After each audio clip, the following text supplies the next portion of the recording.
오늘 주님은 우리에게 영원한 규례의 영원성에 대해서 말씀하고 계시죠. 영원한 규례란 무엇일까요? 규례는 변했는데 왜 규례를 영원하다고 말씀하실까?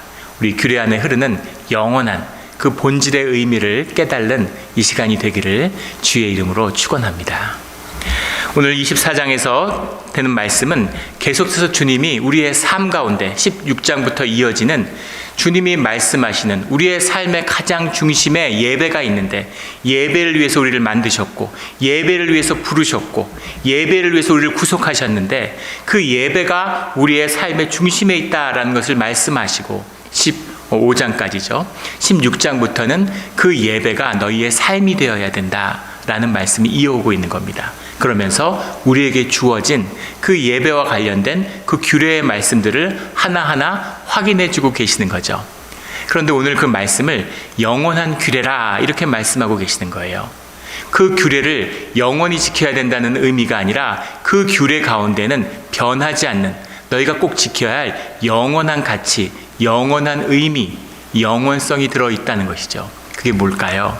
오늘 말씀을 통해서 그 깊은 의미를 만나기를 주의 이름으로 축원합니다. 오늘 24장 2절의 말씀에 보면 이스라엘 자손에게 명령하여 불을 켜기 위하여 감람을 찢어낸 순결한 기름을 내게로 가져오게 하여 계속해서 등잔불을 켜둘지며, 1절부터 4절까지의 말씀은 등잔불에 관한 말씀이죠. 그런데 그 불을 계속해서 켜두라고 하는데 24시간 켜는 건 아니고 저녁 오후 6시부터 다음날 새벽 6시까지 휘장 안에는 컴컴하죠. 무슨 전기불이 있는 게 아니고 조명이 있는 게 아니기 때문에 아무것도 보이지 않았을 겁니다. 그래서 이 촛불을 켜놔야 그 안에서 움직이고 활동할 수 있겠죠. 그런데 단지 보이지 않고 어두워서 조명의 효과를 위한 것이 아니라 이 불을 켜야 되는 특별한 의미가 있다는 것이죠. 이 불을 켜야 되는데, 이 불은 우리가 잘 알고 있는 것처럼 주님의 임재, 주님이 그곳에 머물고 있다는, 빛이신 주님이 우리의 어둠 가운데 오셔서 우리를 밝히고 계시다고 하는 그런 상징적인 의미를 갖고 있습니다. 오늘 본문 가운데 순결한 기름을 내게로 가져오게 하여, 순결한 기름은 어떤 기름일까요? 기름을 어떻게 하면 순결할 수 있을까요? 이게 자카크라는 말인데, 자카크라고 하는 말이 7절에는 이게 우리 늘 아쉬운 점이죠. 우리 성경에 번역하는데 7절에 정결한 유향을, 2절에 순결한 기름이나 정결한 유향이나 같은 단어입니다. 다 자카흐라는 말이에요. 자카흐라는 말이 나오고, 또 4절에 순결한 등잔대, 6절에 순결한 상, 순결한 말에 또 나오는데, 여기 4절과 6절에 나오는 순결한이라는 말은 타헤르라는 말입니다. 다른 말이에요. 이 순결한 등잔대, 순결한 상이 어떻게 순결할 수가 있을까요? 순금으로 덮었다는 얘기죠. 나무로 만든 상을 피어한, 말 그대로 타일에는 피어하다는 뜻인데, 온전한, 순전한 순금으로, 정금으로 24K로 그 상을 덮었다라는 그 의미가 이 순결한 등잔대입니다. 근데 정결한 유향, 순결한 기름 할 때 자카흐라고 하는 건 밝다라는 bright, pure, 이런 뜻도 들어있지만, 더 중요한 의미는 열매를, 앞에 나오는 감람을 찢어낸 감람의 열매로 나온 기름이어야 된다라는 거죠. 감람기름, 올리브 기름, 코코넛 기름, 이런 것들이 전형적인 열매 기름입니다. 근데 우리가 쓰는 대부분의 비지터블 오일들은 시드 오일이죠. 씨나 줄기에서 기름을 짜내요. 어떤 분들은 우리가 앓는 모든 인간의 만병이 그 시드 오일에서 온다, 이렇게 이야기도 하는데, 기름이 몸에 좋지 않다라고 얘기하지만 사실은 열매 기름은 몸에 좋죠. 그런데 그 열매 기름을 짜야 된다. 어디 줄기나 씨 같은 데서 짜오지 말고 깨끗한 열매에서 꼭 기름을 갖고 와라고 하는 그 열매의 의미는 주님이 주신 주님의 축복, 주님 안에 있는 그 삶의 의미를 담고 있는 것이죠. 왜냐하면 열매를 맺게 하시는 분은, 열매를 주시는 분은 주님이시기 때문입니다. 그래서 엉뚱한 거 가져오지 마, 네 거 가져오지 마, 이런 거예요. 주님이 주시는 주님의 축복의 기름을 가지고 와. 그 기름으로 주님 앞에 등불을 밝혀야 돼.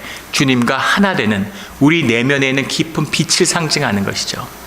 이 말씀은 한 걸음 더 나아가서, 너희가 세상을 살아가고 있는데 세상의 그 어떤 것과도 너희 안에 있는 이 빛을 바꿔서는 안 된다. 네 안에 있는 진실, 그 빛을 현상의 이익에 따라서 희생시켜서는 안 돼라는 뜻이 들어있는 겁니다. 너희는 다른 빛, 다른 세상, 성전 안에 빛을 밝히는 그 빛을 너희의 내면 가운데 가지고 있잖아 라는 거죠. 그 빛을 꺼트리면 안 돼. 그 등잔불은 어떤 일이 있어도 꺼트리지 마 라는 거죠. 우리 안에 있는 정금이 주님이 우리를 정결케 하셨는데 세상을 살다 보니까 정금이 자꾸 돌로 변해요. 그 돌로 변해가는 우리의 정금을, 우리의 마음을 되돌리는 것이 우리의 예배죠. 예배를 통해서 다시 우리가 정금이 되고 어떤 일이 있어도 불길이, 그 촛불이, 그 불길이 흐려질 수도 있고 약해질 수도 있겠지만 절대 꺼트려서는 안 돼.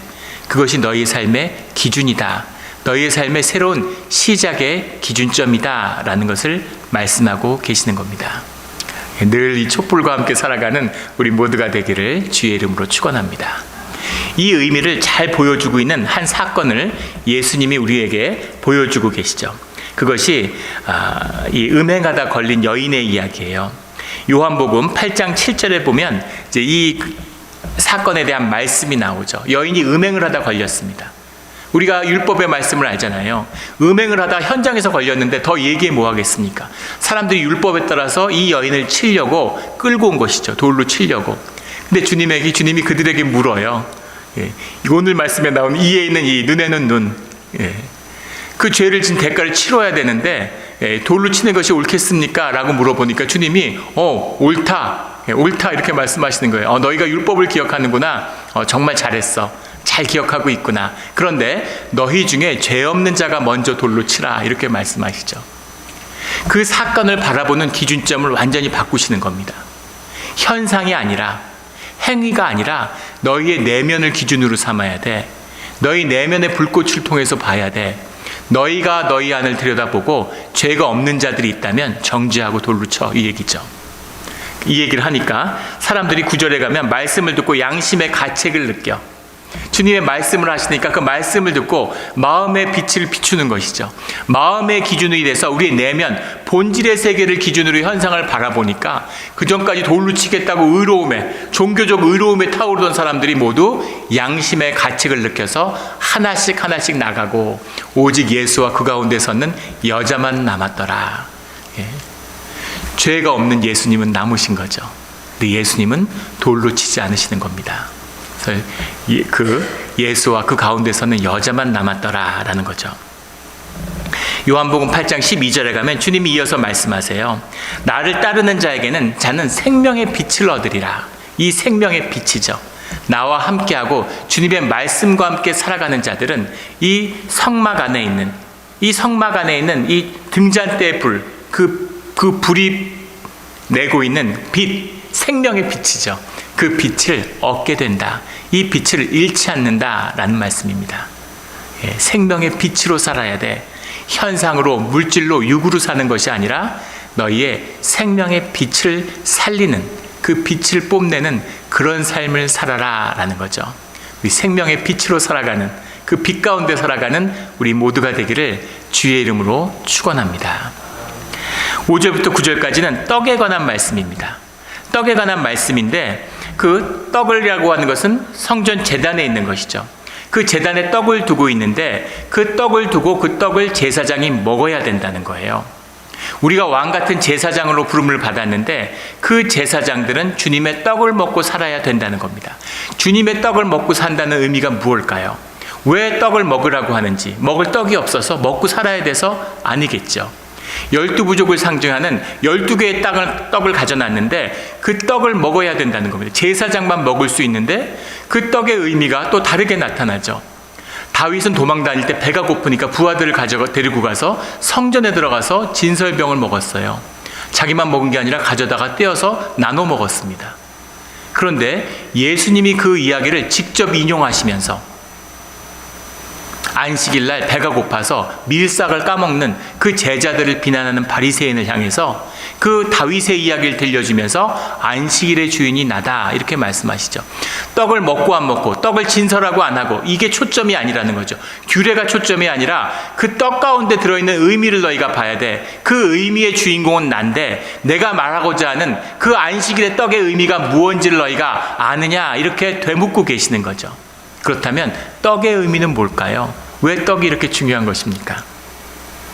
떡의 의미가 요한복음 6장 31절에 주님이 그 떡의 의미에 대해서 말씀하고 계시죠. 기록된 바 하늘에서 그들에게 떡을 주어 먹게 하였다 함과 같이 우리 조상들은 광야에서 만나를 먹었나이다. 우리가 광야에서 만나를 먹은 주님의 백성입니다. 이렇게 우리가 그래서 이스라엘입니다. 이렇게 얘기를 하니까 32절에 주님이 뭐라고 말씀하시냐면 예수께서 이르시되 내가 진실로 진실로 너희에게 이르노니 모세가 너희에게 하늘로부터 떡을 준 것이 아니라 모세가 준 게 아니야. 모세가 준 게 아니라 내 아버지께서 너희에게 하늘로부터 참 떡을 주시나니 너희가 먹어야 하는 떡은 모세가 주는 떡이 아니라 너희의 육을 채우는 그런 떡의 의미가 아니라 하늘로부터 하나님이 주시는 떡을 먹어야 되는 거야. 그게 너희가 먹는 떡의 참된 의미다. 이렇게 말씀하고 계시는 거죠. 예, 참된 떡. 참된 떡이 뭘까요? 58절에 가면 이렇게 말씀하세요. 이 떡을 먹는 자는 영원히 살리라. 예, 하늘에서 내려온 떡이니 조상들이 먹고도 죽은 그것과 같지 아니하여 조상들은 떡을 먹고 죽었지 육의 떡은 먹고 죽는 거야. 하지만 하늘에서 내려온 떡을 먹는 자들은 영원히 살아. 이 말씀의 의미가 뭐겠습니까? 예수 그리스도의 삶을 사는 주님과 연합해서 함께 살아가는 삶의 의미가 이 떡을 떼는 것에 있다는 거죠. 우리의 성찬이고 우리의 애찬입니다. 함께 공동의 식사를 내요. 배고파서 먹는 게 아니라 한 끼 식사로 먹는 것이 아니라 이것이 하늘에서 내려온 떡이고 주님 앞에 한 지체를 이뤘다는 의미야. 이 떡을 먹는 자들은 주님의 생명을 사는 자들이다 라는 겁니다. 주님과 연합했다라는 것이 이 떡의 의미에 있다는 거죠. 그런데 주님과 연합해서 이 떡을 먹고 영생을 얻었다는 의미가 뭐겠습니까? 내가 준 떡을 먹는 자는 내 삶을 사는 거야. 나의 삶을 사는 자들이 내 떡을 먹는 자들이야. 이 말씀이죠. 네, 놀라운 말씀이 나오죠. 예, 그 63절에 보면 요한복음 6장에 살리는 것은 영이니 육은 무익하니라 이렇게 말씀하세요. 예, 떡을 먹는 것이 육신을 위한 것이 아니라 이 떡의 진정한 의미가 뭐냐면 예수 그리스도의 삶을 받아서 주님이 주시는 삶, 주님이 주시는 것으로 먹고 살아야 돼. 네가 벌고 네 것으로 살면 안 되고 주님이 주시는 것으로 사는 삶, 주님의 삶을 살아야 돼 라는 말씀을 하시는 거죠. 그러자 66절에 가면 그때부터 그의 제자 중에서 많은 사람이 떠나가고 다시 그와 함께 다니지 아니하더라 이렇게 되어 있습니다. 제자들에게 너희도 떠나려느냐라는 말씀이 이어서 나오죠. 떡을 먹고 사람들이 수만 명이 막 따라 났어요. 예수님을 높이고 예수님을 왕으로 만들려고 하고 막 절정에 완전히 뜬 것이죠. 인기가 하늘을 찔러요. 그런데 주님이 십자가에 대한 말씀을 하시는 겁니다. 내 떡을 먹는다는 건 내 삶을 사는 거야. 내 삶을 산다는 건 너희의 십자가를 지고 내 십자가의 길을 따르는 것이야. 이렇게 말씀하니까 떡을 먹고 배불렀던 사람들이, 그게 좋아서 따라왔던 사람들이 육을 채워주는 줄 알았는데 영을 채워야 된다. 육을 비워야 영을 채워야 된다. 이런 얘기를 하시니까 다 떠났다는 겁니다. 이것이 세상의 본질이고 우리의 본질이죠. 나의 떡을 먹어야 된다. 내가 주는 떡을 먹고 살아야 된다. 라는 그 의미, 예수 그리스도의 가시는 길, 주님과 함께하는 교회와 연합을 이루는 그 삶이 너희 생명의 중심이 되어야 된다라는 말씀이죠. 주님의 떡을 먹고 이 길을 걷는 그런 우리 모두가 되기를 주의 이름으로 축원합니다. 이 떡과 영원한 불빛의 말씀을 받았다면, 이 말씀이 우리 안에 있다면, 그러면 10절부터 나오는 여호와 이름을 모독한 사건, 이 사건의 의미를 바라볼 수 있게 되는 거죠. 10절부터 12절까지 놀라운 사건이 펼쳐집니다. 14절부터 그 22절까지는 너무나 잘 아는 눈에는 눈, 이에는 이라고 하는 그 율법의 말씀이 나와요. 모독하면 죽여라, 반드시 쳐 죽여라, 죽여라, 죽여라 계속 나오죠. 상처는 상처로, 눈에는 눈으로, 이에는 이로 갚을지라. 3,500년 전에 쓰였던 그 말씀과 문화가 담겨 있는 겁니다. 이 얘기를 읽으면 충격을 받죠. 아니 뭐 사람을 자꾸 쳐 죽이라고 그래. 근데 이 시대의 표현인 겁니다. 예전에 타짜라는 영화가 유행한 적이 있었는데 보신 분들 많이 계실 거예요. 기억하십니까? 그 타짜라는 영화에서 그 타짜들이 그런 표현을 써요. 전문 도박꾼들이. 그 말이 참이냐 거짓이냐를 거는데 내 팔모가지와 그 손모가지와 전 재산을 걸겠다, 이런 표현을 씁니다. 우리는 그것을 그냥 문화적인 표현으로 받아들이는 거예요. 장담하는 거죠. 문화적인 표현이에요. 근데 세상에 누가 손목과 전 재산을 걸겠습니까? 어떤 얘기를 진실을 가리기 위해서. 근데 그것을 모르고 문자적으로 읽으면 큰 충격을 받죠. 이상한 사람들이네. 한국 사람들은 무슨 아무것도 아닌 일에 손모가지와 전 재산을 걸어? 그렇게 생각하지 않겠어요? 그런 3,500년의 문화적인 뜻이 담겨 있지만 이 말씀의 참된 뜻은 삶의 책임감을 말씀하고 계시는 겁니다. 인격의 책임, 삶의 책임을 말씀하고 계시는 거예요. 이것이 성경에 흐르는 중요한 뜻입니다. 무슨 일을 하든 무슨 행동을 했든 우리의 모든 행동에 대한 삶의 그 보응이 우리에게 반드시 있다는 것이죠. 로마서 2장 6절에 보면 이런 말씀이 나와요. 하나님께서 각 사람에게 행한 대로 보응하시되, 이렇게 되어 있죠. 그 행한 대로 보응하시되, 이렇게 말씀하고 계십니다. 또 계시록 3장 15절에 보면 내가 내 행위를 아노니, 이렇게 말씀하고 있죠. 우리의 마음을 감찰하시고 우리의 마음이 중요하지만 주님이 우리의 삶을 바라보시는 기준점이 행위에 있다는 거죠. 내가 와이프를 사랑해. 그런데 와이프가 그걸 몰라. 한 번도 표현한 적이 없어요. 내가 사랑한다고 마음을 먹고 있지만 아무런 행위에, 삶에 아무도 그것이 드러나질 않아. 희생하지 않아. 가족을, 내 새끼를 사랑해. 그런데 희생하지 않아. 부모인데. 그것은 사랑이 아닙니다. 내가 사랑하는 것처럼 생각하고 사랑하는 것 같은 기분이 드는 것이죠. 근데 그것은 아무 의미 없다는 거예요. 우리의 삶에 중요한 것은 아까 떡을 먹는 것처럼 우리의 삶이라는 겁니다. 그래서 그 행위대로 갚아주신다는 거죠. 행위, 영생을 찾는 자에겐 영생으로.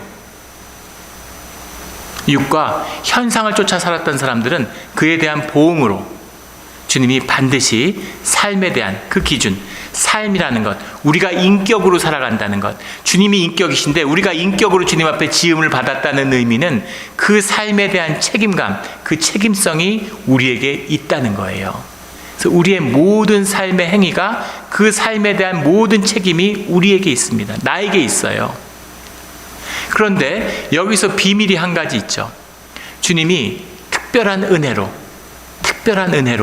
그 모든 행위의 사슬, 그 행위의 연세, 그 인과응보의 끈에 묶인 그것을 우리에게서 끊어주는 은혜를 베푸신다는 겁니다. 통계에 보면 사람들이 평생 어떤 소득을 갖고 어떻게 살아가는 걸까라는 게 어떤 부모와 어떤 나라에서 태어났느냐로 결정된답니다. 믿어지세요? 근데 한번 돌아보세요. 특별히 이민을 가지 않은 이상은 대부분의 사람들은 부모와 그 사회가 그 사람의 삶의 질을 결정합니다. 아버지가 폭력 가장이라서 아버지가 어머니를 때리고 보는 것을 보고 자란 딸, 어머니만 때린 게 아니라 본인이 맞고 자란 딸, 그런 딸은 아버지를 원망하죠. 아빠 같은 인간은 정말 두 번 다시, 저런 인간은 절대 만나지 말아야지, 그런데 그렇게 결심한 폭력 가정에서 자라난 딸들이 결혼해서 20명 중에 19명은 다시 남편에게 맞게 된다는 거예요. 이것이 통계가 증명하는 진실입니다. 삶의 진실이 얼마나 가슴 아픈 이야기예요. 맞고 자란 그 상처, 그것도 원통한데 평생 맞고 살아야 된다는 게 말이 됩니까? 그런데 인간이 거기서 벗어나질 못해요. 벗어나질 못합니다. 처음 만나는 첫 데이트에서부터 맞았을까요? 평생 보고 자란 내 무의식 가운데 편안함이 있는 거죠. 익숙함이 있는 거죠. 익숙하기 때문에 편안하고 편안하니까 좋은 겁니다. 전혀 생각도 못했는데 그렇게 나한테 잘해줬는데 결혼하고 살다 보니까 또 그 폭력성을 만나게 되는 거죠.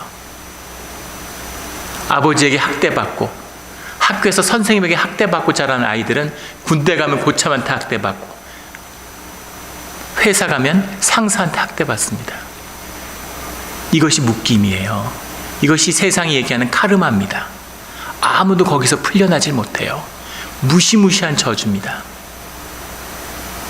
아버지에게서 권위에 대한 존경을 배우지 못한, 권위를 존중하는 깊은 그 존중함을 배우지 못한 자녀들은, 딸들은, 남편은, 특별히 딸들은 자라서 그런 권위 있고 존경할 만한 남편을 못 만납니다. 시시한 남편을 만나게 돼요. 그 자식을 낳으면 자식도 시시해집니다. 무시무시한 저주죠. 그 저주에서 풀려나질 못해요. 내가 묶여있는 저주인데 그 저주에 묶인 내 삶의 모든 인강보가 내 책임이라고 하면 도대체 나는 어떻게 숨을 쉬고 내 삶에 무슨 희망이 있습니까? 그 희망이 되어주시는 존재가 주님이시라는 거죠. 그걸 풀 수 있는, 그 저주를, 그 묶임을 풀어줄 수 있는 그 푸는 은혜를 가진 사람이 주님밖에 없다라는 겁니다. 그 주님을 만났다면, 그 주님을 알았다면 오늘 갑자기 나온 10절부터 12절까지의 사건을 다른 눈으로 보게 되는 거죠. 이 사건은 이상한 사건입니다. 지금 쭉 말씀을 정리하고 율법을 정리하면서 총정리를 하고 있는데 뜬금없이 한 사건이 드러났어요. 일종의 케이스 스터디 같은 거죠. 이 사건을 너희가 어떻게 바라봐야 되느냐라는 뜻이 들어있는 겁니다. 그래서 중요한 사건인 거죠.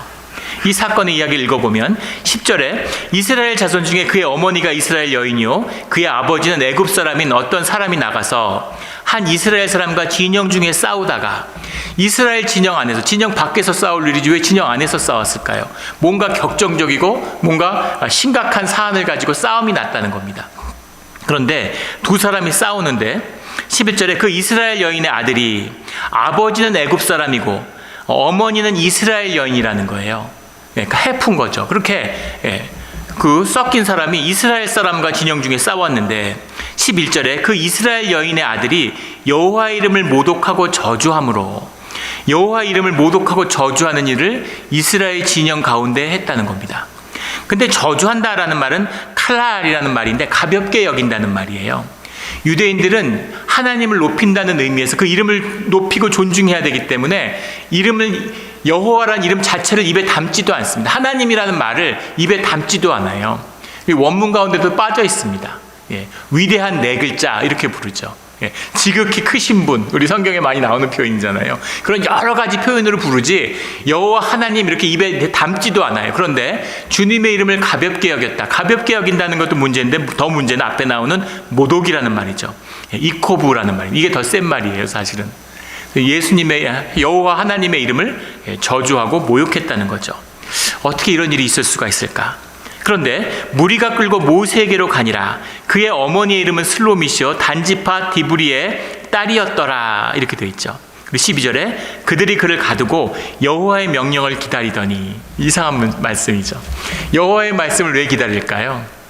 여호와의 명령을 기다리더니, 여호와의 말씀을 모르나요? 여호와의 말씀이 출애굽을 통해서, 신명기를 통해서, 민수기를 통해서 이미 알고 있죠. 이걸 어떻게 해야 되는지 다 알고 있어요. 그런데 왜 기다렸을까요? 왜 기다렸을까요? 왜 기다렸을까요? 차마 다 알죠. 주님이 어떻게 하라고 하셨는지, 모세가 전한 모세의 율법을 다 알고 있는데 왜 모세에게 데리고 와서 왜 가둬두고 기다렸을까? 왜 기다렸을까? 왜 기다렸을 것 같습니까? 이상한 사건이죠. 다 알고 알던 대로 법대로 하면 되지 않습니까? 근데 그렇게 못하는 거죠. 왜 못하냐면 그 여인의, 그 잡혀온 사람의 어머니가 슬로미시고 그의 할아버지가 단지파의 디브리이기 때문인 겁니다. 남자의 이름이 나오는데 남자의 이름에서 아버지의 이름이 나왔다고 하면 그건 굉장히 중요한 거예요. 성경은 이 조상의 소개로 그 사람의 비중을 표현합니다. 아버지가 나왔다 그러면 중요한 사람이고, 할아버지가 나왔다 이러면 굉장히 대단한 사람이에요. 제가 저희 교회에서 중요한 사람이죠. 목사지 않습니까? 저희 아버지 이름 아시나요? 누구의 아들 하면 저희 아버지 이름 아시겠어요? 하물며 저희 할아버지 이름 아시겠습니까? 아무도 모르죠. 저희 할아버지 이름은 저희 애들도 모를 것 같아요. 이름 얘기해줘도 기억하겠습니까? 아마 들으면 바로 잊어버리겠죠.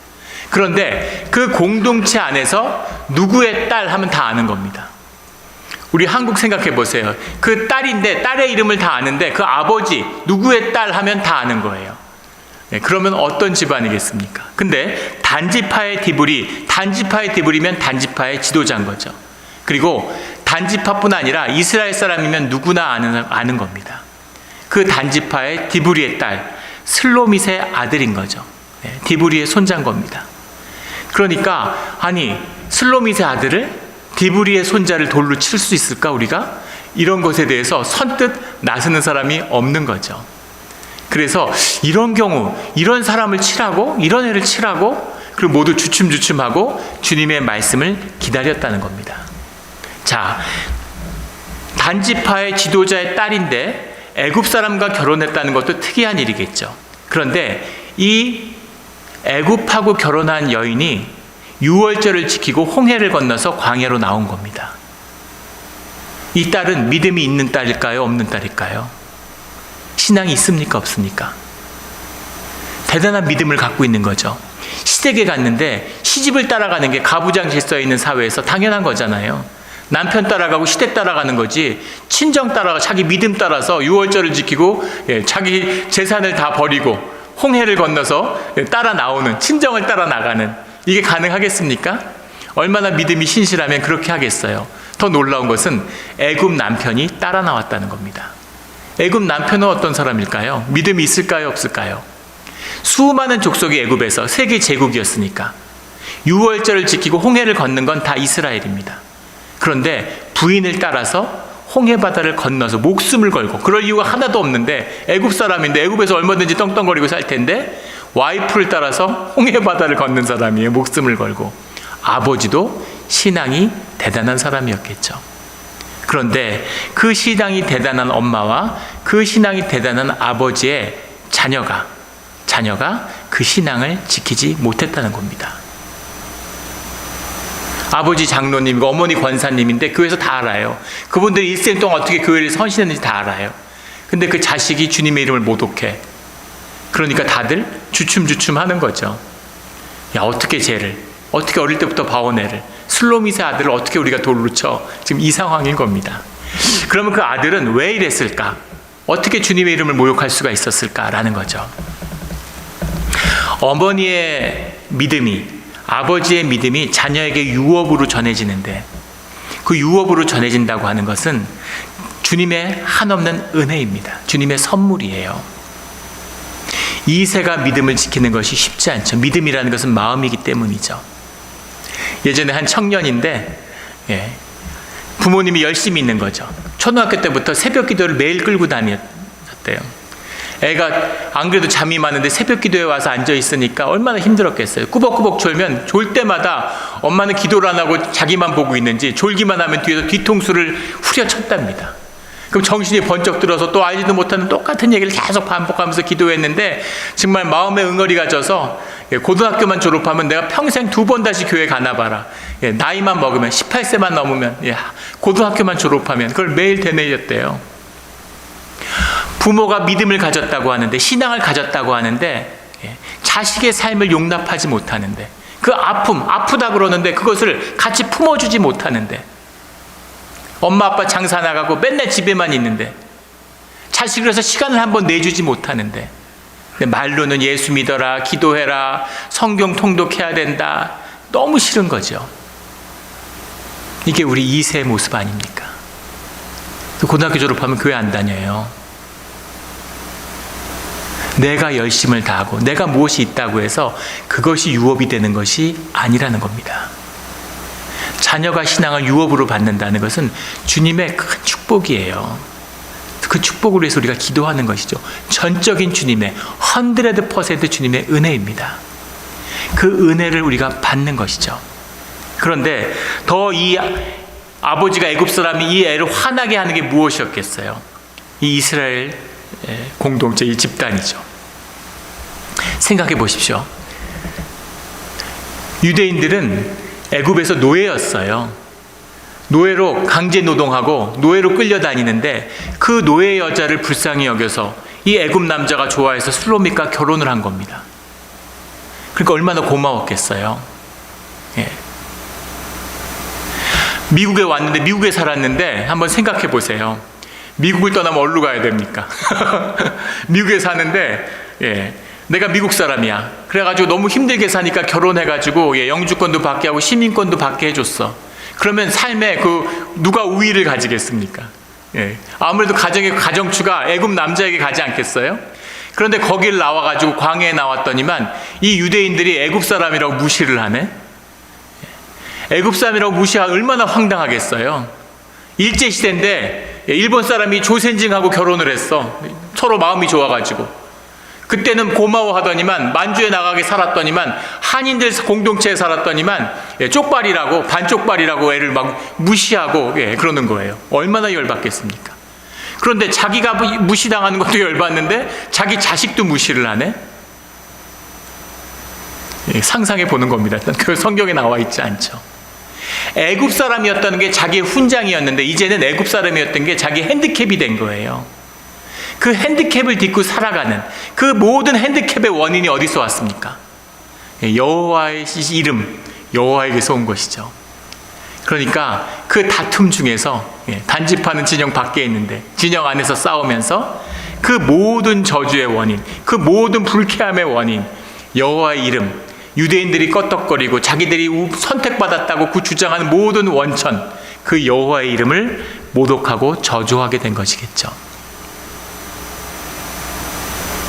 그런데 문제는 뭐냐면, 결론은 뭐냐면 그 저주를 들은 모든 회중이 나갈 수는 없었겠죠. 대표자들이 나가서 그 저주를 끊어야 된다. 돌로 쳐서 죽여라 라는 말씀을 다시 한번 확인해서 받게 되는 겁니다. 모든 사정이 이런데 한번 용서해 주시면 좋잖아요. 애가 철없어서 그런 건데 부모님을 봐서도 그럴 애가 아니잖아요. 한번 기회를 더 주셔야지. 어떻게 이럴 수가 있어요. 그런데 기회가 없다는 겁니다. 1957년에 미국에 놀라운 어떤 기술적인 혁명이 일어났는데 최초로 전략 핵잠수함이 진수된 날입니다. 노틸러스라고 하는 인류 최초의 핵잠수함이죠. 핵으로 폭탄을 만든 것도 놀라운 일인데 그걸로 발전소를 만들었다는 건 더 놀라운 일이죠.